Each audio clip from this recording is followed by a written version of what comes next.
Definitely felt like this comment needed to be highlighted because that is my sentiment exactly. That is literally all you need to do. When you're there foreign, make your money, save your money, and that's the way how you can move back and live in Jamaica comfortably. So all the people them where say, oh, we really wish we could have done that, but I don't have the money. Here what you do. You see, for the next 2 to 3 years, maybe up to even 5 years, you work hard and you save your money. So when you got yard, nobody behave like say, yeah, Mr. or Mrs. Robin Hood, you know. I feel like say you have to give it to everybody and whatever, because at the end of the day, you will go back now and if you go work be overtime because you are trying to make back all the money where you spend for your trip. I remember, so the flight itself, not cheap. And I know something about when you go foreign and go to Jamaica, you can't move like a regular Jamaican again. All of a sudden you can't walk in a sun, you have to charter a taxi. So transportation prices gone all. Hello brothers and sisters, I hope you're all doing fine. Now, a large number of Jamaicans and Caribbeans and some black folks from Africa are running away from the US and UK back to the Caribbean and their countries. Now, many black folks have always believed that going to the US and the European countries will make you richer. And many of them have been running to these countries. And that's why the rate of brain drain in Jamaica, in the Caribbean and in Africa is at the highest level. You have doctors in your own countries who are running away to go to other countries. Then you have to call doctors from Cuba to come and treat you. That you have to hire doctors from other countries to come and treat you. So let's watch this video, then have a very quick discussion at the end of it. Thank you so much.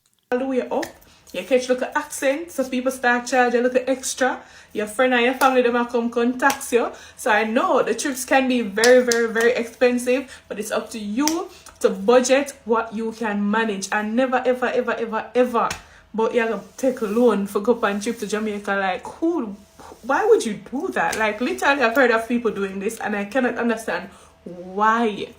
The idea is that everybody's trying to bring this persona, like them rich, create this facade, you know, like them have it and foreigner go and good for them and them something, them are pretend. But at the end of the day, if you just actually be honest and stay true to yourself and your pocket and realize, all right, that only 100,000 I have to spend on the trip here, and you stick to your budget and make sure so when you go back, you continue and you save up again. Because nothing wrong if you enjoy your money little. You can't just save and not spend nothing. You have to enjoy yourself now and then.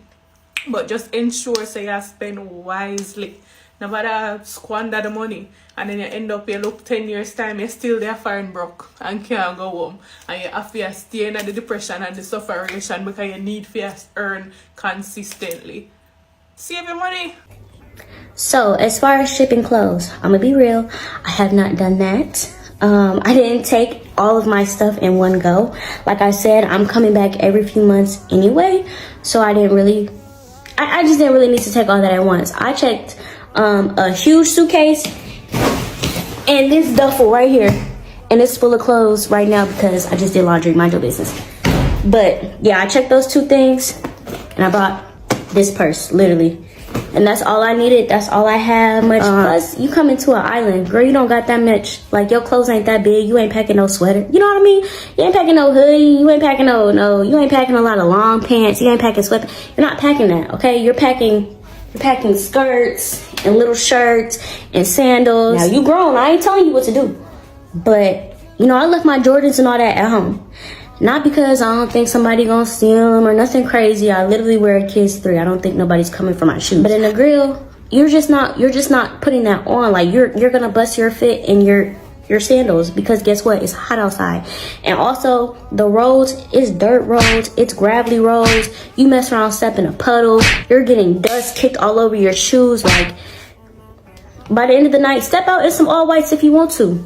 Step out in some all whites if you want to. Tell me what happened. Come back, tell me what happened. Tell me what happened. So I don't bother with it. I'm not. Yeah, do all your clothes shopping at home. Get your bedding at home too. Like, get your sheets. You could probably get a nice comforter here, but order you like 2 or 3 sheet sets on Amazon and bring those with you because the quality here is just not like what we're used to in the States. You can probably find some really nice stuff. You can. I'm not saying you can. You're just gonna have to dig a little bit for it. I can't tell you where that stuff is at. I haven't seen it yet. I know it exists. It exists, but I just haven't seen it yet. You can get all your furniture here. You can get your TV here. You'll be all right. You can get some good soaps here. I would say bring your lotion. If you like a specific type of lotion, like if you really love Jergens or Lubriderm, you can get it here, but it's going to be more expensive than you would find it in the States because they have to pay an import tax on it. So therefore, they're going to tax you. Another thing, medicines here are much cheaper. It's way easier to get vitamins and medicine at a decent price, and I actually feel confident about the brand. As far as hair care products, I would do your best to get those in the States. And you can get your Eco Styler, you can get your Edge Booster, you can get, well, I haven't seen Edge Booster. I got Girl, I got something. It worked though, and I got it from here. Y'all, even certain types of braided hair is way more expensive here. I was trying to get some boho braids, and the boho hair was more than a service. I said absolutely not. Just make them knotless, baby. Just make them regular. Unboho it. It's fine. So I will close out with, if you're coming from the States to Jamaica, really, if you're coming from the States going anywhere, just recognize that you are no longer in America, and the things that you're used to in America may not be exactly what you get here. But as long as you keep an open heart and an open mind about things, you'll find exactly where you're supposed to be. And that's what I did, you know. I moved to Jamaica. Well, technically, I didn't move here. I just booked a one-way ticket, and I don't know when I'm going home. But this is something that I wanted to do for a while because living in the States is so mentally draining, and I feel like being here just puts my mind more at peace. So yeah, this is like the craziest thing that I've ever done in my life. I've never lived in another country. Although I do have like family here, they're not like my immediate family. Like they're not like the family I grew up with. But this is gonna be like the longest that I've been without my immediate family. So this is gonna be crazy. So follow me along on my adventures. I plan to explore like a lot of rivers, a lot of local spots. So if you have any recommendations, let me know in the comments. But this is the craziest thing that I've ever done, and I'm doing it. Shout out to the girlies that moved here and that actually gave me the extra confidence too. Let's talk about the one place that Afro-American people and anyone in the African diaspora that's living in the United States of America can flee to if you want to leave the U.S. before the crap hits the fan. Hey everybody, my name is Candace. I talk about living the global lifestyle, buying property abroad, and a whole bunch of random stuff. So welcome. So in my previous videos, I really got torn up in the comment section because people thought that I was not going to do a video on Africa, on the continent, and they kept asking me, why do you keep mentioning all of these European countries? Well, I'm here to talk about Ghana and the right of abode and how you can apply for that program if you are looking for an escape from the U.S. and you want to go to the motherland. Now, Ghana did this big promotion in around 2020 for Afro-Americans and people in the African diaspora to come back. They were calling it, like the Great Return, the year of the return. And they were reaching out to the African diaspora to come back to the continent, come back to Ghana, come back home. You're going to be welcome, and we want you to be here. I know a lot of Afro-American people thought that what that meant is that you can just buy a ticket to Ghana, show your passport, say, look, here I am, I'm part of the African diaspora, and you were going to be let in. But that is not the case. And I'm going to share with you today how you can go ahead and apply for that program. Step 1, to apply for the Right of Abode program, you must write a letter of intent to the Minister of Interior of Ghana stating your desire to claim your right of abode. You can find the Minister of Interior's information at this website that I'm going to leave right here. Step 2, you have to secure and send in all the required documents that they require before you can actually claim your right of abode and enter into the country of Ghana. Step 3, you have to submit a criminal background check on your criminal record. You cannot have been convicted of any criminal offense or served a sentence of more than 12 months. So 12 months or less. If it's more than a year that you were sentenced and convicted of a crime, you do not qualify for right of abode and your application will be denied. Number 4, you have to be able to prove that you have the financial means to live in Ghana and sustain yourself and your family if you are bringing any family members with you. Step 5, you have to submit an actual plan of how you are going to be a benefit to the country. So how you're going to add value to Ghana once you arrive in the country. And step 6 is you have to wait up to 6 months for your application to be reviewed and for you to get an answer as to whether or not you have been approved for your right of abode. I'm also going to drop the website of the Ghana Embassy right here so you can contact them if you want more information. I actually went to Ghana back in 2017. I was also issued a 5-year visa in Ghana, an extended visa. That's actually another visa program that I was approved for in Ghana. And you can ask questions. You can actually email them. They're actually quite responsive. So if you have any more questions about this, you can direct those questions to me. However, if you found this video useful at all, please drop your comments. Here is why African Americans are moving to Ghana. Ghana was the first country in sub-Saharan Africa to gain independence, and this was under the leadership of Kwame Nkrumah. It is this status that motivated the migration of African Americans. They looked up to Ghana as the new promised land, compared to how they were unfairly treated in America. The country served as an inspiration to people of African descent, whether they were originally from Ghana or not. American civil rights activist and writer W.E.B. Du Bois also settled in Ghana till his death, and he was buried in Accra. At the time of migration, he and some other activists moved to Ghana to contribute to the development of the country and also escape racism in the United States. Kwame Nkrumah welcomed the African Americans into the country, and he even brought the civil rights activists into his inner circle as advisors and political allies. And since that time, more African Americans have applied for permanent residence in Ghana.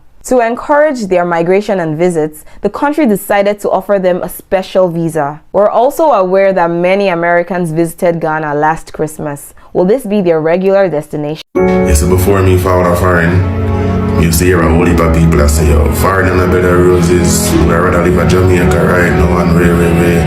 You see me, I used to feel like, say, oh, foreign and all that, and whatever the case, just because how people did make it seem. I'm sure a whole heap of people there in Jamaica right now, but feel like, say, oh, them better off in Jamaica because everybody when they are foreign complain about this and complain about that. But after living in America for a while now, you can tell you, say, foreign and a better roses for true, and it's not easy. But you see, if you come here so you have ambition and you know what you want out of life, brother, the sky is the limit. You can achieve anything you want out of the place. But it now go happen overnight. I think that's the big misunderstanding when most people have. You can't come to America and feel like you're going to pick up your riches off of the ground, or somebody will just knock your door and say, hey, here's your riches, welcome to America. No, and that's how it works. And now I'm going to let the people not come here rich overnight. Whether they want to do something illegal or they want to win the scratch and win. But in reality, you have to come and work for your man, brother. Now, the biggest complaint me hear from people who live in America is the bills, all the bills, them. Like, who control the bills? Who control your bills? Who decide what bill to pay? Now, if your bills them more than your income, it simply means you have a problem and you need to change something. So if you drive the latest car, it simply means you need to get something more affordable. If you have a nice apartment, it simply means you need to get a cheaper apartment or share apartment with somebody and split the bills. You see me? Or even relocate, change state. Enough people come a foreign and them found in New York or Florida and them feel like they must live there for the rest of their life. No, you have 52 states. If the income too low, then find a different job and pay more. It's simple. As I look back, I see not being able to go in stores and buy different things that I wanted to buy without a certain look, as if to say, why do you need that, or why do you think you can buy that? And I remember standing in line as I was about to catch the bus to leave town. And once again, it was in cramped quarters where the sign said colored and another sign said white. And going to a lunch counter, again in separate quarters and tight quarters, and being served sandwiches, and other people could get full meals.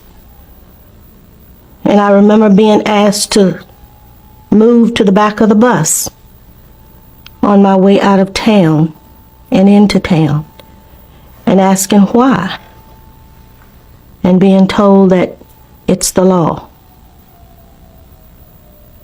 And I remember seeing sad faces of people who wanted to say, I'm sorry, but were afraid. I hear Donald Trump say, he's going to do a mass deportation in America. And everywhere I go through the internet, I am seeing hundreds of videos with Jamaicans getting nervous. Say, Trump, I go deport them back to Jamaica. I don't like that looking now. And if that should happen, it can be dangerous for Jamaica. Dangerous in the sense of if Trump are going to deport, let's say, maybe hundreds of thousands of Jamaicans back to Jamaica, and the majority are going to go back with two long hands, with nothing, how that are going to work out? You know how much Jamaicans in America where a struggle, where if you put them on a plane right now and send them to Jamaica, they walk out of the airport, they don't know, they don't remember which part to turn garden yard. So, how that will work out? That will cause a lot of problem in a Jamaica. In regards to the crime rate and all kind of thing, the pressure are going to get even rough and tough and tight upon Jamaica. That will cause a lot of havoc and decadence in the country. If that should happen. I don't think it is fair, you know. Yes, I don't think it is fair. I think if Trump want to deal with mass deportation, I think him have to go deport himself first. Go back to Ireland and them place there where them forward from, because the only people in America who have 100% rights for America is the indigenous people. Yes, some people can tell me say they left up a you corrupt and go down in America there and eliminate a group of people and took over the country and run through slavery and all them type of thing there and built up that land and now claim it that even the indigenous people them not have no rights in them own land. Me not get it. You know, see it. All the world stand by and watch them thing and go on.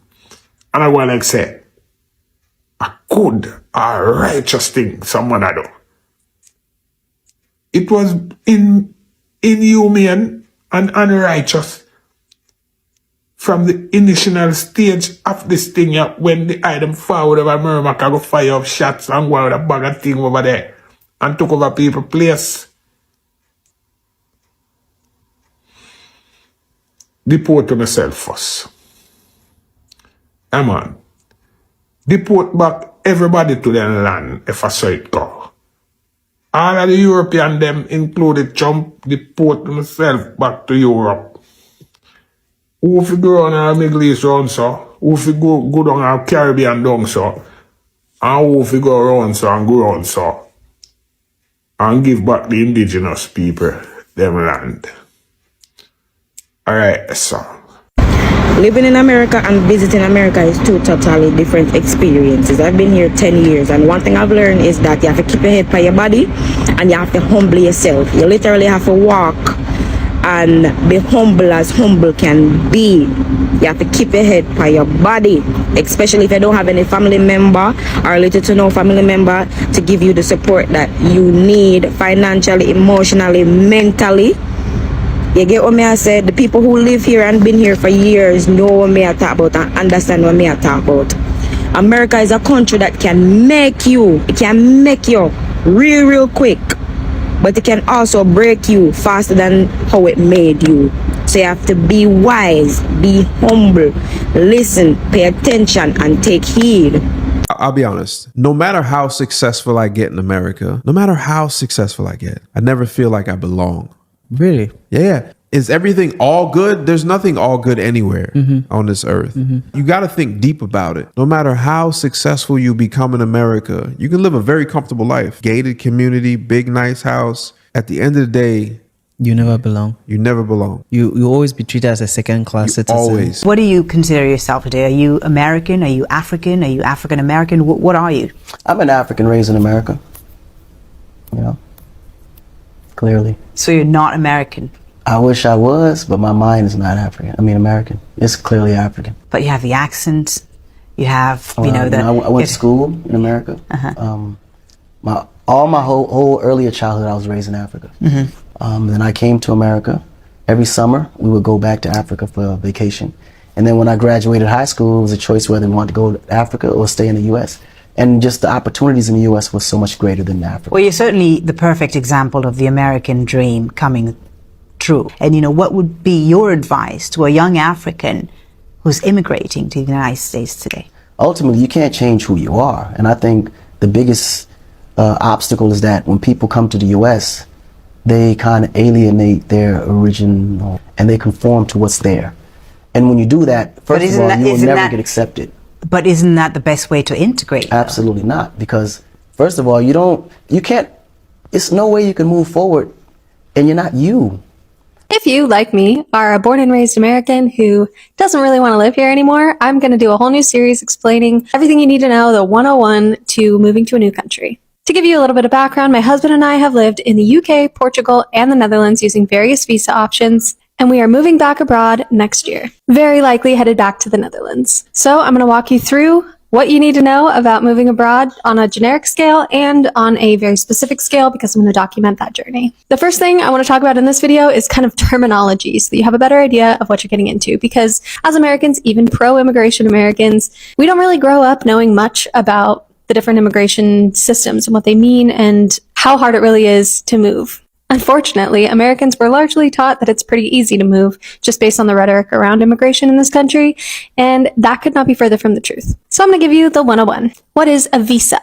A visa is basically a passport stamp. It allows you entry into a country. As it stands today, the US has a lot of visa-free reciprocal agreements with a lot of countries, so you may never actually have had to get a visa before traveling to a country. Like in the EU, for example. You can just book a ticket, show up, and get your passport stamped. Though that is slightly changing, I believe. If you travel to a country that does not have a reciprocal arrangement with the US, you will have to apply for and receive a visa to enter that country. Now, what does that have to do with immigration? For most countries, you can't just show up in the country and declare your intent to move there. You need to start the residency process from your home country. That means that even for a visa reciprocal country, you may need to apply for an entry visa to enter for purpose of moving. There are a few exceptions to this, which I'll get to in other videos. So again, visa is like a ticket to get into the country. The next term you need to know is a residence permit. A residence permit is what allows you to reside in a country. So the visa got you in, the residence permit is what lets you stay. A lot of times if you've received approval for a visa for the purpose of moving or relocating, you will automatically get or are eligible to apply for a residence permit that you should automatically get. It's just a few additional confirmations of paperwork. I just want you to recognize that they are two separate documents. You have, with a residence permit, a right to reside. You are not a citizen of the country. And usually that right to reside is temporary. It could be a year, it could be 2 years, it could be 5 years, but it's usually not the same thing as permanent residency. Permanent residency, think of that like a green card. It allows you to stay in the country for up to 10 years with a lot less scrutiny, but you are still not a citizen. Permanent residency is usually something you can apply for after you've resided in a country for a certain amount of years. If you're a permanent resident, you still can't vote in most countries, and you are still not a citizen. But in a lot of countries, you can be eligible for citizenship by naturalization after several years of continuous residence. Sometimes you need to go through permanent residency first, sometimes you don't. Now, every country is different, the rules are different, the entries are different, the residency is different, the time periods are different, everything is different. Brothers and sisters, we shouldn't make our countries the last option we have. In fact, our countries should always be the first option. And when I say that our countries should be the first option, I simply mean that everything in our countries should be working. We have a lot to achieve as black folks and as people of the African descent.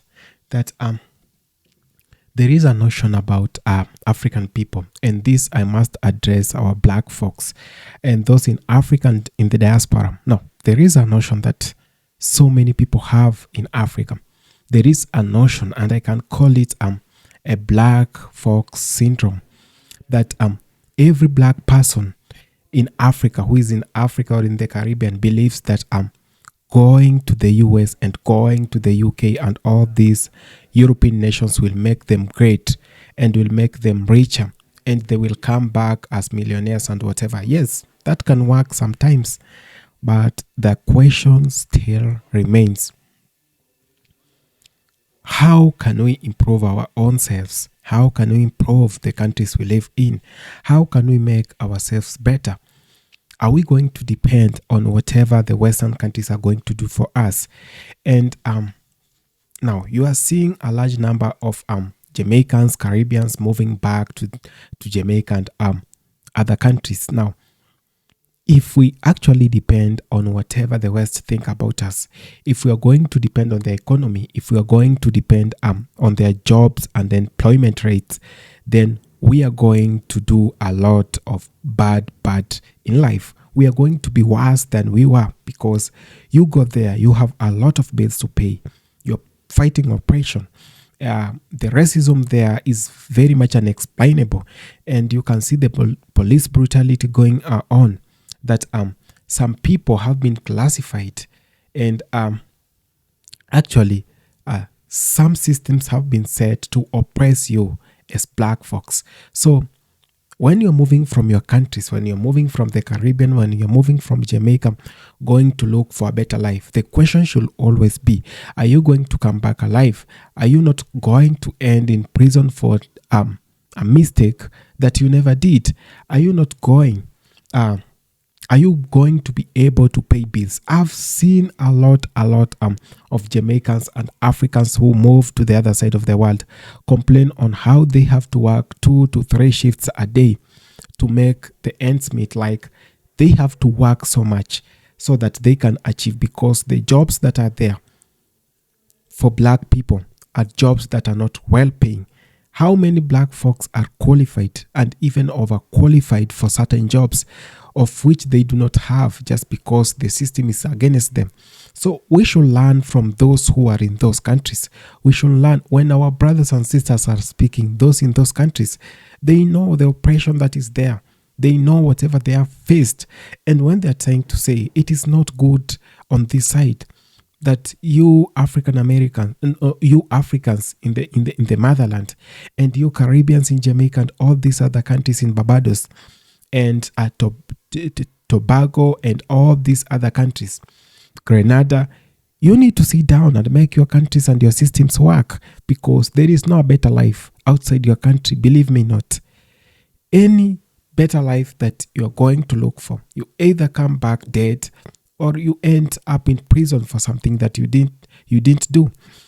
There are so many things happening in the diaspora. So many things. You just have to listen to the stories and life experiences from the brothers who are on the other side and sisters. It's not easy.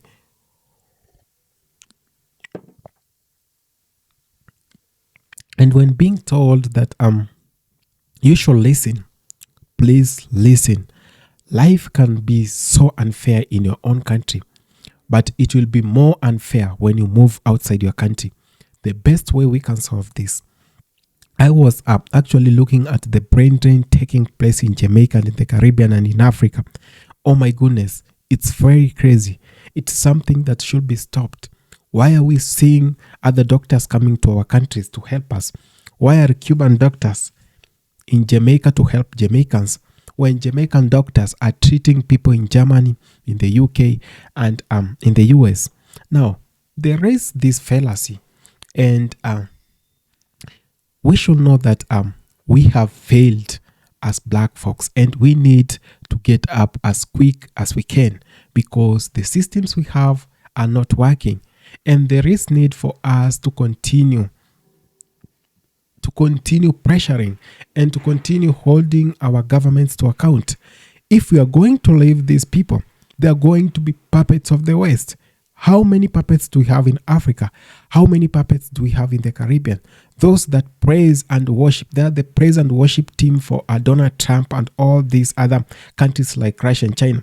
I'm not saying that working with Russia and China or the US is bad, but it is bad to let them dominate your countries and exploit them. You can do business on a mutual agreement that we are importing vehicles from your countries, and that is a real business. So you must give us some commission on this, or not commission, but you must give us some discount on this. So when we import, let's say 200,000 cars on a yearly basis, maybe going to Jamaica, you must have given us a discount of 5%, because we are trading with you at it at an international level, because you are taking with a whole lot of vehicles, like you are taking in plenty. So there is need to be given a discount.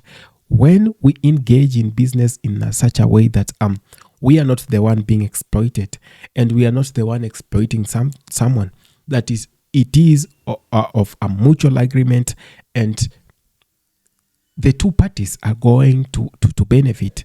So there is a lot we as black folks need to understand, and there is a lot we black folks need to do, because if we are going to leave our continent, if we are going to leave our regions and our countries to be dominated by the Western powers, this is why we will always be running to the US, to the UK to get help. But the help we are going to get in the UK, if we could sit down and make our countries better, we could be having a good life. Imagine you receiving or making a business, or having a business that could generate you $10,000 or $20,000 a month in Jamaica or in Africa. You see, that's whatever can make your life perfect, than having a business that will generate you $20,000 or working for $20,000 in the US. You have to pay mortgage, you have to pay all this other stuff. So you have, and still you have to fight oppression, you have to fight systematic racism and all this stuff, police brutality. So the only thing I can tell you, brothers and sisters, is when we unite and make sure that the Caribbean comes intact, that the Caribbean comes together, Jamaica interacts with other countries, and they have a mutual agreement on how to do business, then call out the US for whatever atrocities they have caused to this region. Call out China, because the last time I checked, Chinese people are operating every business in Jamaica, in that Jamaican people do not have. They are not free to do their business. The business a Jamaican could have done, it's being done by a Chinese. Chinese are running restaurants. There are beaches where Jamaicans can't go because they are restricted to Chinese, Asians, and Americans. So this is not good, because when we're having countries where there are regions that our people can go, and there are regions that are restricted, then we have a problem.